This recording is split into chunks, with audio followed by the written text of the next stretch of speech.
Hello and welcome in the rise. आज हम discuss करेंगे Mughal empire. Babur was the founder of the Mughal Empire which was established in the 1526 after Babur defeated Ibrahim Lodi in the first battle of Panipat। Babur जो थे वो founder थे Mughal empire के, जो कि इस्टेब्लिश हुआ था 1526 में 1526 में, जब बाबर ने डिफीट किया था इब्राहिम लोदी को in the first battle of the Panipat.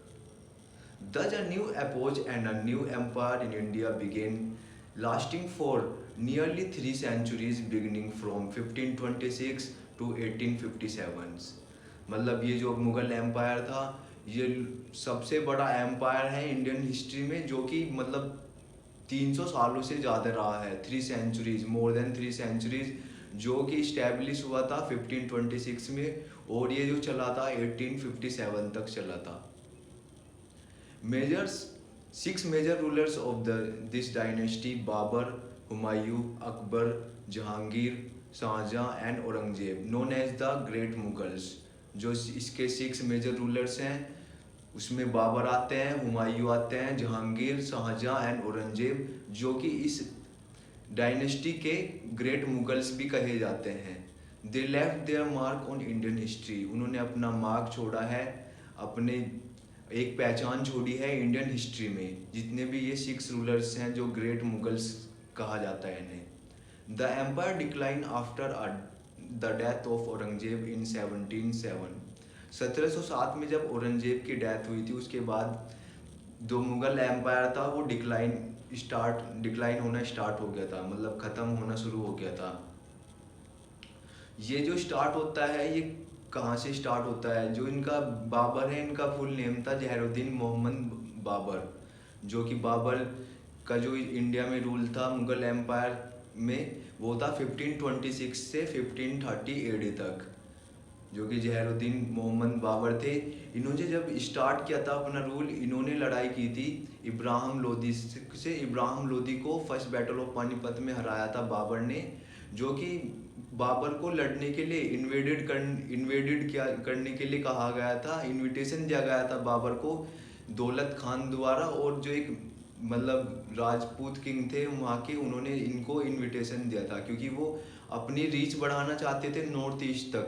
इस वजह से उन्होंने इनविटेशन दिया था कि इब्राहिम लोदी को आप हराओ, हम आपको अपना सपोर्ट दे रहे हैं। तो बाबर ने जैसे इन्वेडेड किया, बाबर को लगा कि मैं तो इनसे भी ज़्यादा पावरफुल हूँ, इन्होंने इसलिए मुझे बुलाया है इंडिया को जीतने के लिए। तो बाबर ने अपने यहाँ पे डायनेस्टी स्टार्ट कर दी थी।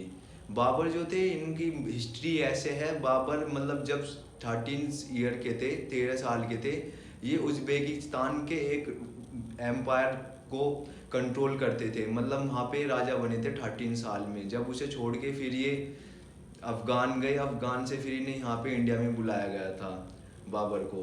फिर बाबर ने एक मुग़ल एम्पायर इस्टेब्लिश किया था। जो इनके बेटे थे नसरुद्दीन मोहम्मद हुमायूं, जो कि अपने फादर की तरह एक सोल्जर नहीं थे, बट एक अच्छे पर्सन थे, वो एक अच्छे एडुकेटेड नॉलेज वाले पर्सन थे जो हुमायूं थे। उन्होंने पहले 1530 से लेके 1540 तक रूल किया। उसके बाद उन्हें शेर शाह सूरी द्वारा हरा दिया गया। शेर शाह सूरी जो थे, ये मतलब एक जागीरदार के बेटे थे जिन्होंने हुमायूं को हरा दिया था। शेर शाह सूरी ने रूल किया है इंडिया में 1540 से 1555। उस टाइम पे जब शेर शाह सूरी ने रूल किया था तो हुमायूं इंडिया छोड़ के चले गए थे, और फिर ये वापस आए थे 1555। 1555 में वापस आए इन्होंने, 1556 तक रूल किया। उसके बाद इनकी डेथ हो गई थी, मतलब इनके महल में कोई किसी एक्सीडेंट में इनकी डेथ हो गई थी। जो हुमायूं के बेटे थे, इन्होंने जब शादी कर ली थी, ये इंडिया छोड़ के चले गए थे, उनके बेटे का नाम था अकबर। अकबर जब 12 ईयर्स के थे, जब वो 12 ईयर्स के थे, उन्हें जब से मतलब एक राजा बनाने के लिए तैयार किया जा रहा था बैरम खान दोबारा, जो कि हुमायूं के बहुत फेवरेट पर्सन थे। अकबर ने जो रूल किया है इंडिया में, वो 1556 से 1605 तक किया है। अकबर ने मतलब बहुत सारे अचीवमेंट्स दिए हैं इंडिया में। अकबर का एडमिनिस्ट्रेशन आज भी मतलब जो यूपीएससी वाले बंदे होते हैं, उनको एडमिनिस्ट्रेशन में अकबर का एडमिनिस्ट्रेशन पढ़ाया जाता है। तो इसकी इम्पोर्टेंस इसी से पता चलती थी कि अकबर कितने ग्रेट थे। अकबर ने 12 ईयर्स की में ही अपना रूल स्टार्ट कर दिया था इंडिया में। देखो कितने ग्रेट थे अकबर।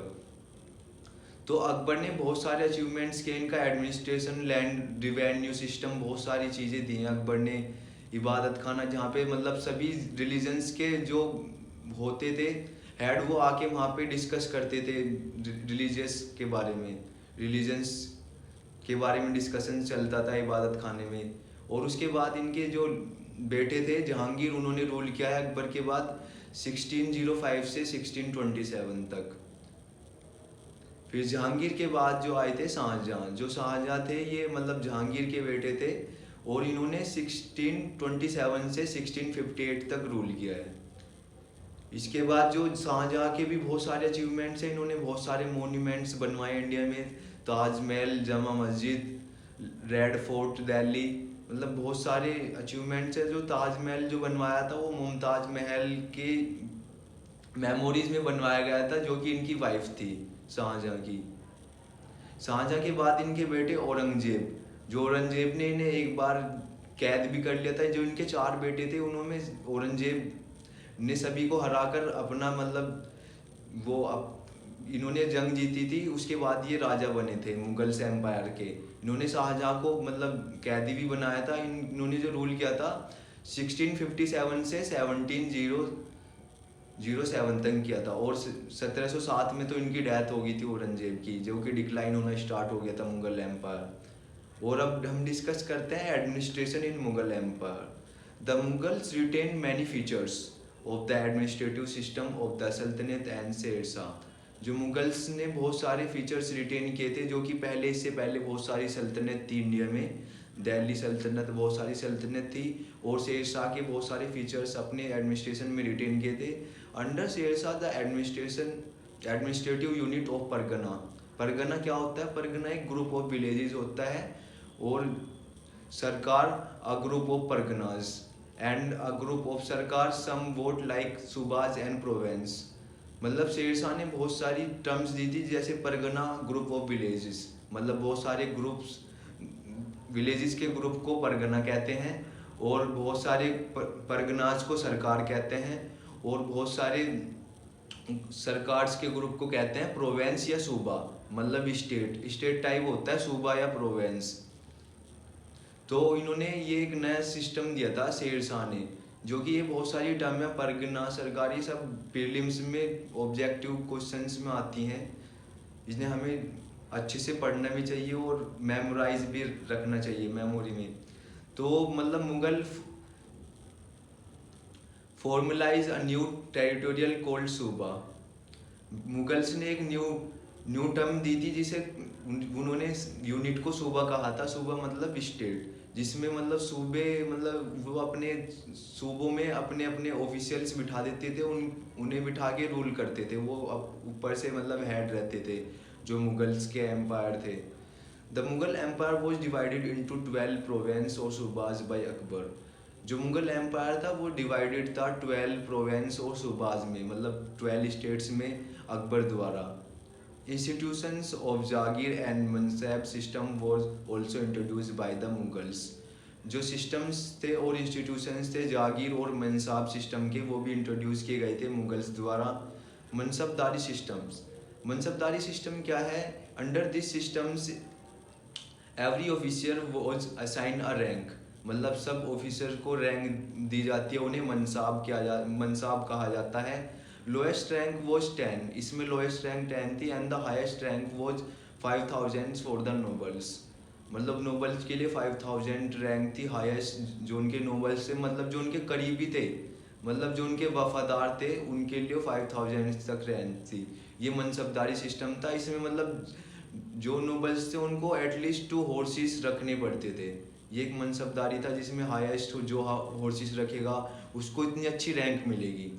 जो इसमें लैंड रिवेन्यू सिस्टम था, Akbar went for revenue experimentation in his administrations. मतलब अकबर ने एक्सपेरिमेंट किया था एडमिनिस्ट्रेशन में अपने, जो रिवेन्यू पे किया था। Revenue policies of Alauddin Khilji and Sher Shah Suri form the base for the revenue systems.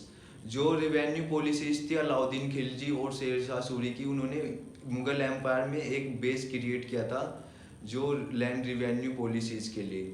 Land revenue system is known as a zabti and bandobast. जो लैंड रिवेन्यू सिस्टम है उसे ज़ाब्ती और बंदोबस्त भी कहा जाता है। According to this system land was measured and classified based on fertility of soils. मतलब इस सिस्टम में जो लैंड को मेजर किया जाता था और उन्हें मतलब क्लासीफाई किया जाता था लैंड को फर्टिलिटी के बेस पे। मतलब लैंड कितनी फर्टाइल है उस बेस पे उसको क्लासीफाई किया जाता था। जो फर्स्ट आता है वो है पोलाज, जो कल्टीवेटेड होती थी लैंड एवरी ईयर, उसे पोलाज कहते थे। पारूती मतलब वंस इन 2 ईयर्स, जो एक बार कल्टीवेटेड होती थी 2 साल में, उसे पारूती कहते थे। चाचर उससे कहते थे जो 3 साल में या 4 साल में एक बार कल्टीवेटेड होती थी। और जो बंजर जो बैरन लैंड होती है उसे बंजर बोलते थे। वंस इन 5 और मोर ईयर्स, जो 5 या 5 से ज़्यादा साल में कल्टीवेटेड होती थी उसे बंजर बोलते थे। लिटरेचर ड्यूरिंग मुगल्स कैसा था? लिटरेचर मतलब Persian and Sanskrit language and regional language develop during the Mughals rules में डेवलप हुई थी। Persian language, Sanskrit and regional languages. जो यहाँ पे मतलब सबसे बड़ा कंट्रीब्यूशन है मुगल एम्पायर का, वो उर्दू लैंग्वेज को लिया है, उर्दू के लिए है, क्योंकि इनके रूल में उर्दू एक कॉमन कम्युनिकेशन लैंग्वेज बन गई थी कि लोग उससे उर्दू में कम्युनिकेट करते थे।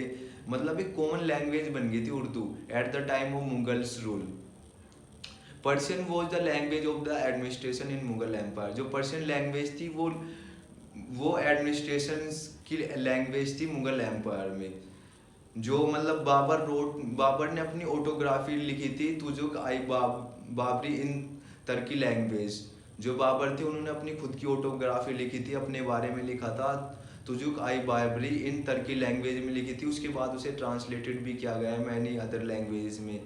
Abdul Fazl has written Akbarnama and history of Akbar. Akbarnama जो है वो हिस्ट्री ऑफ अकबर है, जो कि अब्दुल फजल द्वारा लिखा गया है। एंड द एन आई अकबरी जो है वो है एडमिनिस्ट्रेशन बुक। एडमिनिस्ट्रेशन बुक जो अकबर की मतलब अकबर के टाइम पे कैसे एडमिनिस्ट्रेशन था, एन आई अकबरी में दिया गया है। मतलब बहुत सारे अचीवमेंट्स किए हैं eight the time of Mughals in India. बहुत सारे उस जब औरंगजेब मतलब रूलर थे मुगल एम्पायर के, जो 25 वर्ल्ड की जीडीपी है वो इंडिया में थी। वर्ल्ड का 25% पैसा इंडिया में था और उस टाइम पे इंडिया बहुत अच्छा ग्रो कर रहा था हर चीज़ में।